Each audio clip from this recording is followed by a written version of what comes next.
उन्हीं अय्याम में अल्लाह के नबी बीमार पड़ते हैं। 29 सफ़र की तारीख होती है।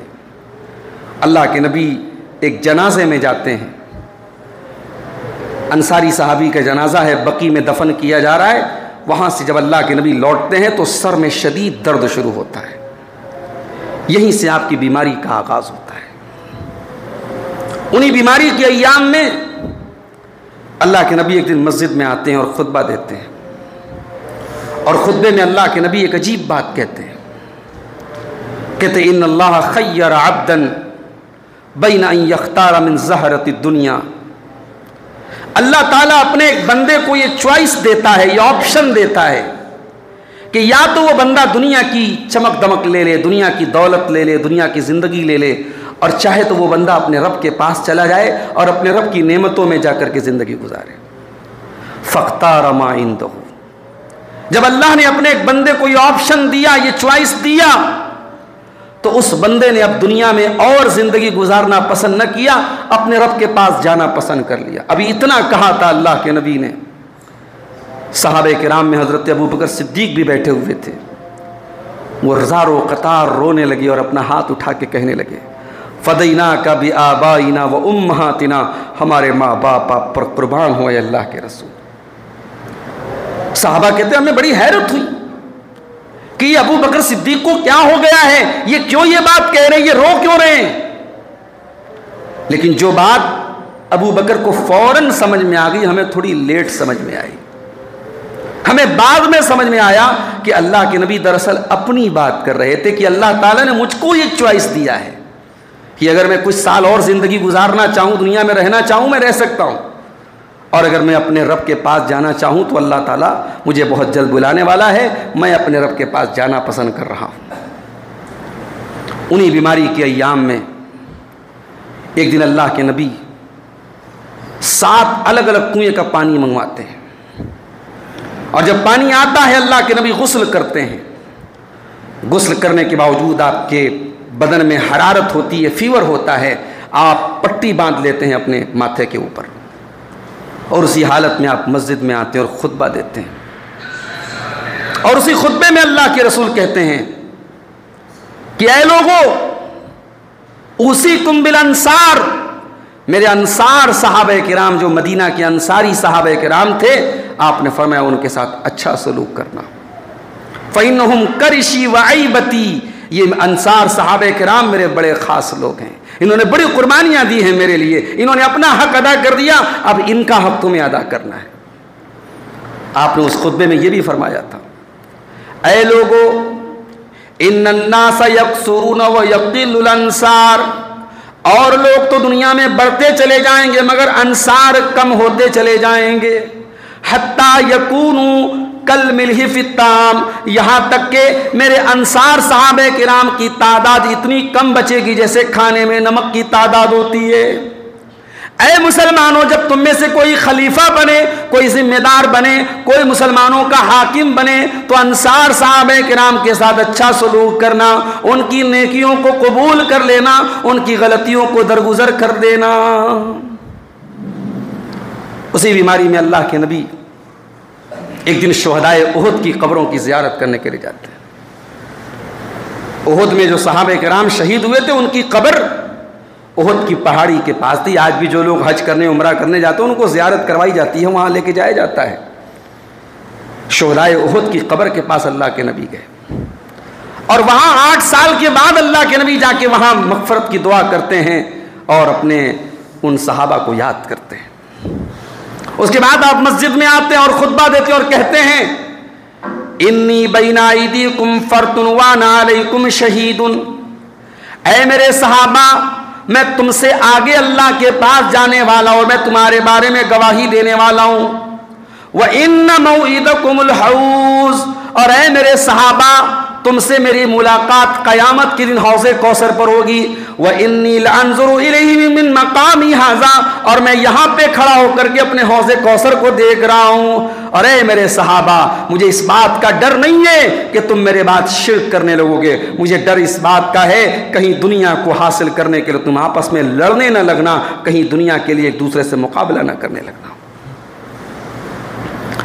इंतकाल के 6 दिन पहले बुध का दिन आया। बुध का दिन आया, अल्लाह के नबी मस्जिद में आए और आपने खुतबा दिया और खुतबे में आपने फरमाया लानतुल्लाहि अलल यहूदी वन नसारा, अल्लाह की लानत हो यहूद और नसारा के ऊपर। उन्होंने अपने नबियों की कब्रों को सजदा करने की जगह बना लिया। ऐ मेरी उम्मत के लोगों, तुम ये काम मेरी कब्र के साथ मत करना, तुम कब्र पे मेले ठेले न लगाना, तुम कब्र को सजदा करने की जगह न बना लेना। आज जिस नबी ने अपने आखिरी टाइम कब्र परस्ती से मना किया था, उस नबी के उम्मतियों की पहचान कब्र परस्ती से है। कोई कौन सा हिंदुस्तान का कौन सा ऐसा शहर है, कौन सी ऐसी बस्ती है जहां कोई मज़ार ना हो, कोई कब्र ना हो, और जहां मुरादें ना मांगी जाती हो, जहां सजदे ना किए जाते हो, जहां मर्द और औरत का जमघट ना लगता हो। मेरे प्यारे साथियों, जुमेरात का दिन आया, अल्लाह के नबी की बीमारी बढ़ती चली जा रही है। आपने सहाबा से कहा कि कलम और कागज़ लाओ, मैं कुछ लिखना चाहता हूँ, कुछ तहरीर लिखना चाहता हूँ। बीमार थे आप, दवा चल रही थी आपकी। जंग खैबर में जो यहूदी औरत ने जहर दिया था, वो जहर आपके बदन में फैल रहा था। उस तकलीफ के आलम में अल्लाह के नबी ने कहा कलम और कागज़ लाओ, मैं कुछ लिख देता हूँ। जब आपने कलम और कागज़ मंगवाया, वहाँ पे जो सहाबे किराम थे उसमें 2 गुट हो गए, 2 जमात हो गई। हज़रत उमर का कहना था और दीगर सहाबा का कहना था अल्लाह के नबी बहुत तकलीफ में हैं, आपको रेस्ट करने दिया जाए, आराम करने दिया जाए। आपको जो दीन की बात हमें बताना था आप बता चुके हैं, कोई ऐसी इंपॉर्टेंट बात नहीं है, अल्लाह के नबी को तकलीफ न दी जाए। और कुछ लोगों का कहना था कि नहीं, अगर अल्लाह के नबी कलम और कागज़ मंगा रहे हैं तो कलम और कागज़ मंगाए जाए और आपको तहरीर लिखने दिया जाए। इस बात पर सहाबा किराम में आपस में इख्तलाफ हुआ। जब ज़्यादा इख्तलाफ होने लगा, आवाज़ ज़ोर ज़ोर से लोगों की आने लगी, अल्लाह के नबी का बस करो, जाओ यहाँ से, मुझे मेरे हाल पे छोड़ दो। अब शिया हजरात कहते हैं साहब, यहाँ पे अल्लाह के नबी जो कलम और कागज़ मंगवा रहे थे वो अली की विलायत का ऐलान करवाना चाह रहे थे।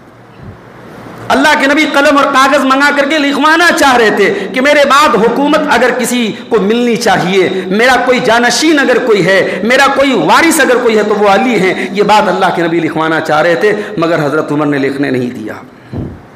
क्या कहना चाहते हो?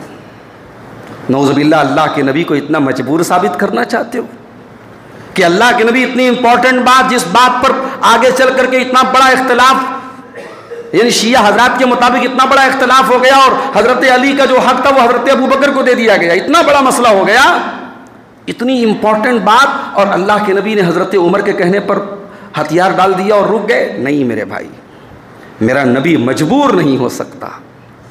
मेरे नबी अल्लाह के सच्चे नबी थे।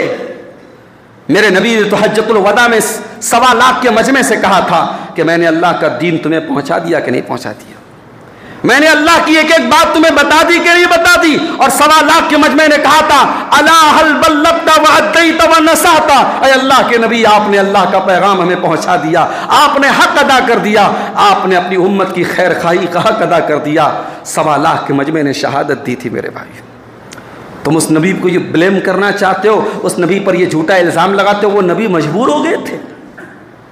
और मेरी बात बड़े गौर से सुनना, ये पूरा शिया मज़हब जो है ना, वो इसी पर डिपेंड करता है। वो कभी नबी को मजबूर दिखाते हैं, कभी कहते हैं कि साहब हज़रत उमर हज़रत फ़ातिमा के दरवाजे को आग लगा देते हैं, दरवाज़ा पेट पर हज़रत फ़ातिमा के गिरता है, पेट का बच्चा शहीद हो जाता है। फिर सहाबा किराम हज़रत अली के पास आते हैं, उनकी गर्दन में रस्सी डाल के जानवर की तरह उनको ले जाके ज़बरदस्ती हज़रत अबू बकर की बैत करना चाहते हैं। क्या बात कहना चाहते हो मेरे भाई? तुम हज़रत अली को जो शेर खुदा थे, असदुल्लाह थे, बहादुर थे, तुम उनको इतना मजबूर साबित करना चाहते हो?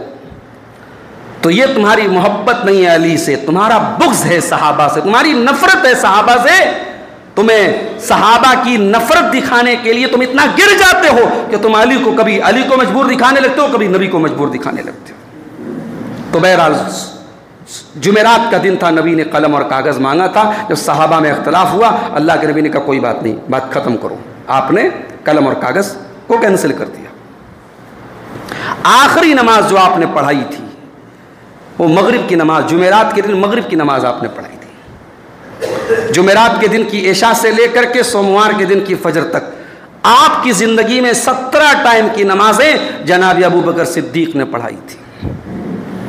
और जब अल्लाह के नबी के बाद सहाबा में इख्तिलाफ हुआ कि किसको खलीफा बनाया जाए, तो ये बहुत मजबूत दलील थी कि इस्लाम में सबसे बड़ी इबादत नमाज है, और नबी ने अपनी ज़िंदगी में अपने मसल्ले पर अगर किसी को खड़ा किया है तो वो हस्ती है हज़रत अबू बकर सिद्दीक की। लिहाजा नबी के बाद मुसलमानों के खिलाफत और ज़िम्मेदारी का भी अगर कोई हकदार है तो वो अबू बकर हैं। यही इस्तिदलाल था जो सहाबा ने किया था। जुमेरात के दिन इशा का टाइम आया, अजान हो गई, इकामत का टाइम हो गया। हजरत बिलाल आते हैं, अय अल्लाह के नबी नमाज का वक्त हो चुका है, लोग आपका इंतजार कर रहे हैं। अल्लाह के नबी बहुत बीमार हैं, कमजोरी बहुत ज्यादा है, उठने की ताकत भी नहीं है।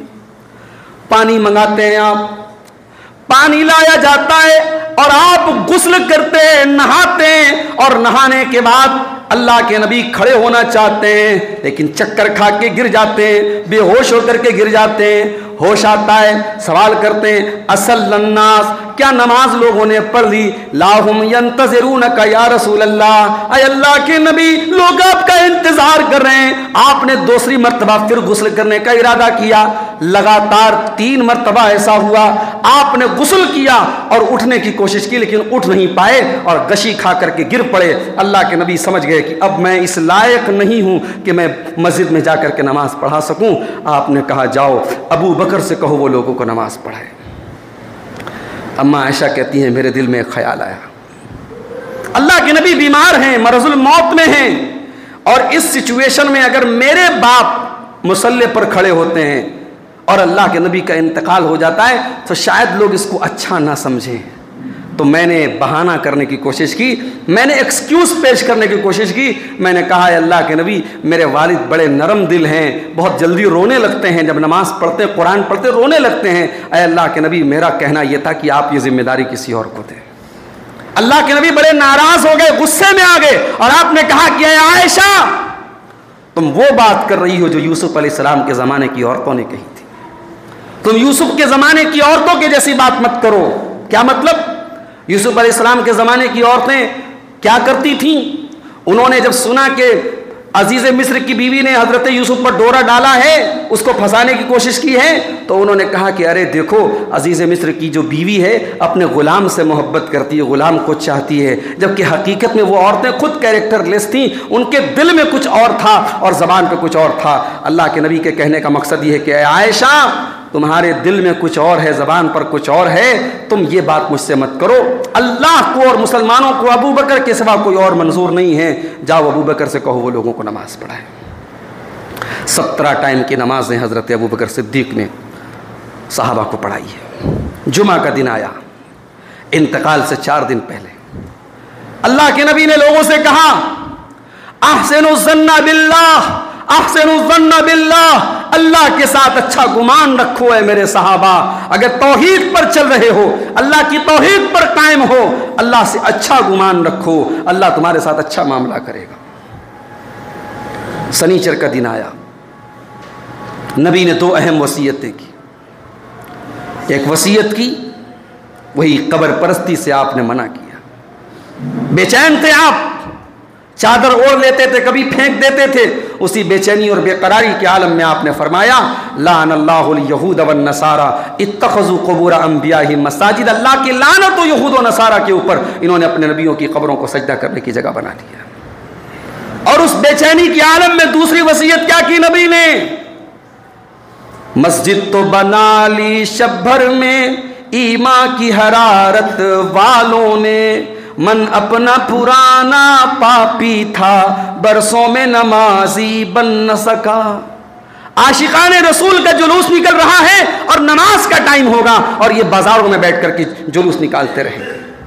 उस नबी ने अपने आखिरी टाइम में वसीयत की, अस्सलात अस्सलात वमा मलकत ऐमानुकुम, ऐ मेरी उम्मत के लोगों, नमाज की पाबंदी करना, नमाज का ख्याल करना, नमाज को मत छोड़ना। और फरमाया वमा मलकत ऐमानुकुम, अपने गुलामों का ख्याल करना, अपनी लौंडियों का ख्याल रखना। और बाज़ उलमा ने इस हदीस की शरह में लिखा कि इसमें बीवी भी शामिल है, क्योंकि बीवी भी आपके अंडर में होती है। जितने लोग आपके अंडर में होते हैं, बीवी, बच्चे, नौकर, चाकर, सबके साथ नबी ने कहा अच्छा सलूक करना। मेरा नबी अल्लामा मौलाना अल्ताफ़ हुसैन हाली ने बड़ी सच्ची बात कही थी, वो नबियों में रहमत लक़ब पाने वाला, मुरादे गरीबों की बर लाने वाला, यतीमों का मावा, गुलामों का मलजा। वो नबी यतीमों का मावा, वो नबी गुलामों का मलजा था। मेरे साथी, अपने आखिरी टाइम में भी अल्लाह के नबी को फिक्र है गुलामों की, लौंडियों की, समाज का वो तबका जो जानवर की तरह जलील किया जाता था, जानवर की तरह उसके साथ ट्रीट किया जाता था। अल्लाह के नबी ने उस तबके के साथ भलाई का हुक्म दिया। इतवार का दिन आया, इंतकाल से एक दिन पहले नबी ने अपने सारे गुलामों को आज़ाद कर दिया, सारे हथियार मुसलमानों को वक्फ कर दिए। 7 दीनार आपके घर में रखे हुए थे, सदका कर दिया आपने।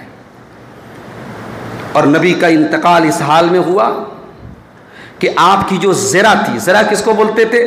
ज़रा एक किस्म की आर्मर ड्रेस होती थी, एक ऐसा लोहे का ड्रेस होता था जो जंग के मैदान में सिपाही पहनते थे, फौजी पहनते थे दुश्मन के हमले से बचने के लिए। उसको ज़रा बोलते थे, काफ़ी हैवी होती थी।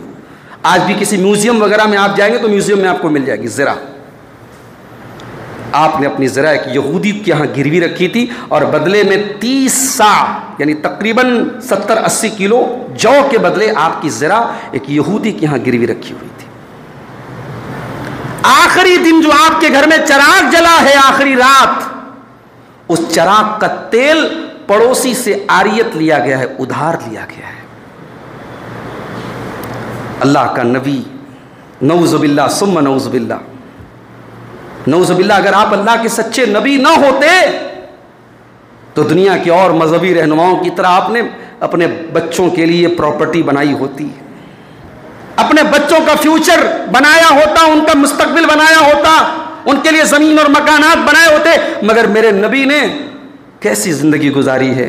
सलाम उस पर कि जिसके घर में चांदी थी न सोना था, सलाम उस पर कि टूटा बोरिया जिसका बिछौना था, सलाम उस पर जो उम्मत के लिए रातों को रोता था, सलाम उस पर जो फर्शे खाक पर जाड़े में सोता था।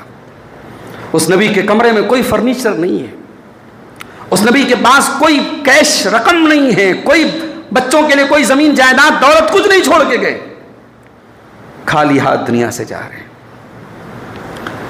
आज हमारी नज़र में ज़मीन की अहमियत है, जायदाद की अहमियत है। मेरे नबी की नज़र में इन चीज़ों की कोई अहमियत नहीं थी। हमें यह लगता है कि हम अपने बच्चों के लिए ज़मीन जायदाद नहीं छोड़ के जाएंगे तो हमारे बच्चों का क्या होगा।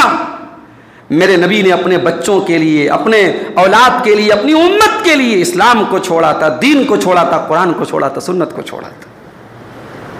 आपकी दीनदारी, आपका तकवा, उससे बड़ी कोई चीज़ नहीं है मेरे प्यारे साथियों। नबी ने उम्मत को यह सबक दिया है।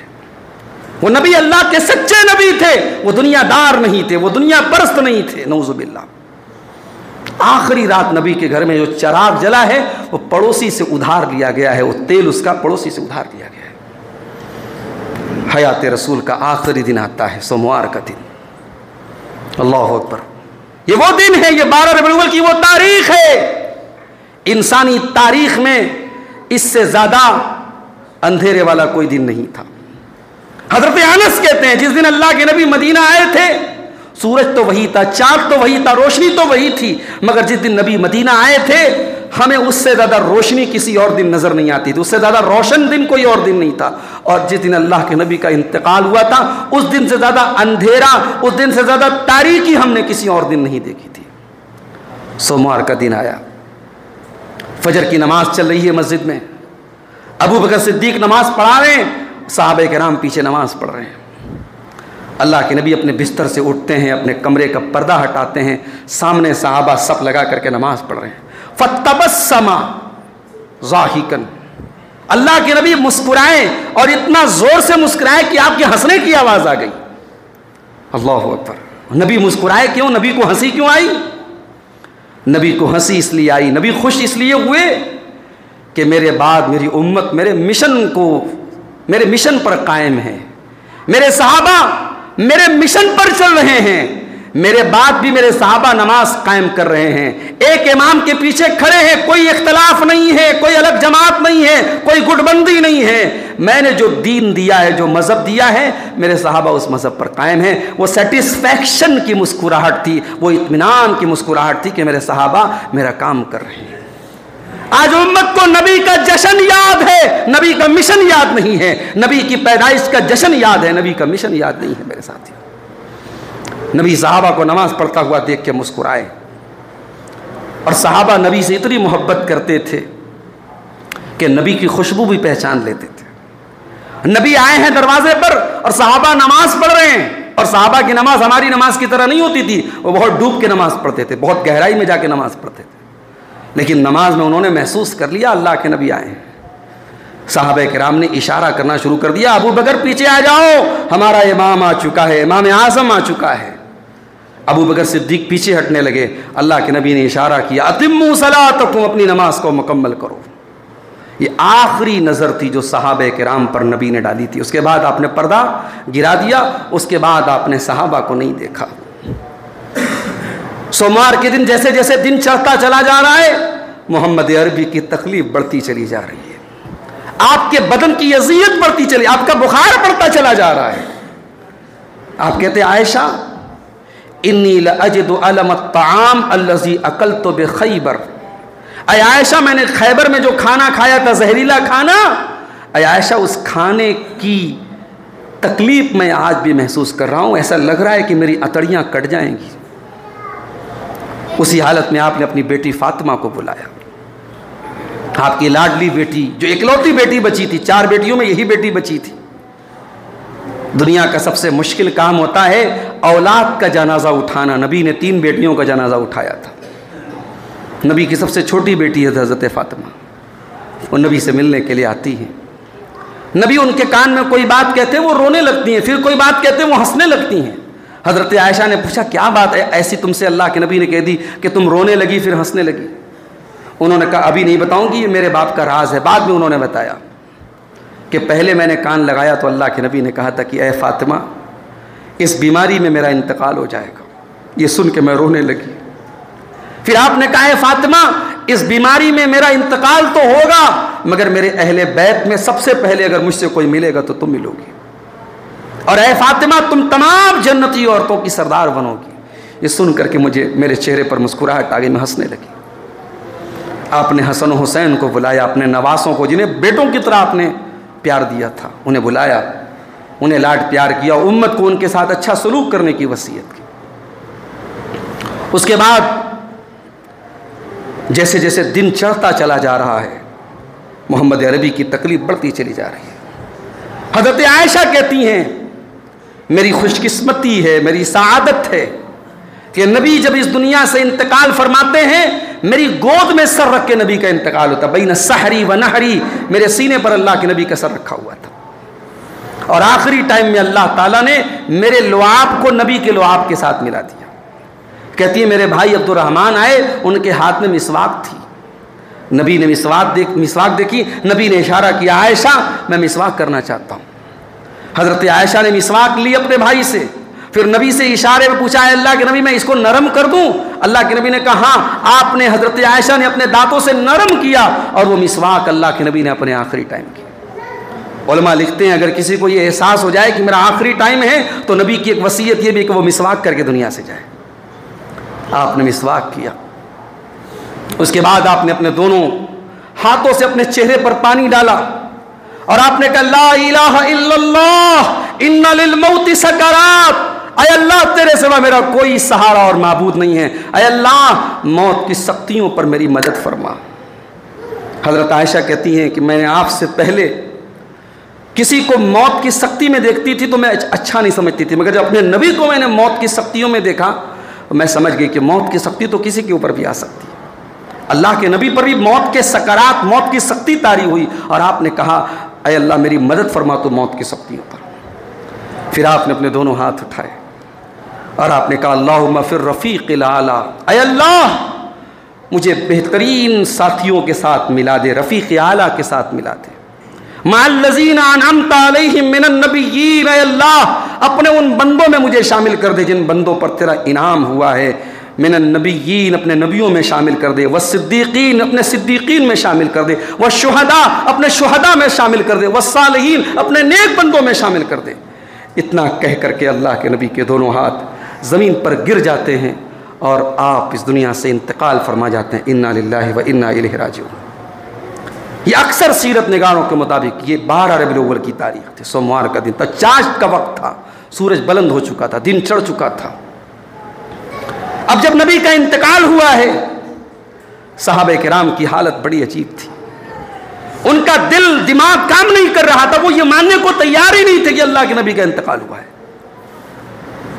कभी कभी किसी के मरने का मंजर आप देखिए, जब कोई मर जाता है ना तो उसके अपने बेटे या बेटियां वो बार बार मरने वाले को हिलाते डुलाते, अब्बा आप नहीं मर सकते, जाके मालूम है कि अब्बा मर चुके हैं, मगर वो वक्ती तौर पे जो चाहने वाले, जो मोहब्बत करने वाले होते हैं, उनका दिल और दिमाग एक्सेप्ट नहीं करता। सहाबे किराम एक्सेप्ट करने को तैयार नहीं थे।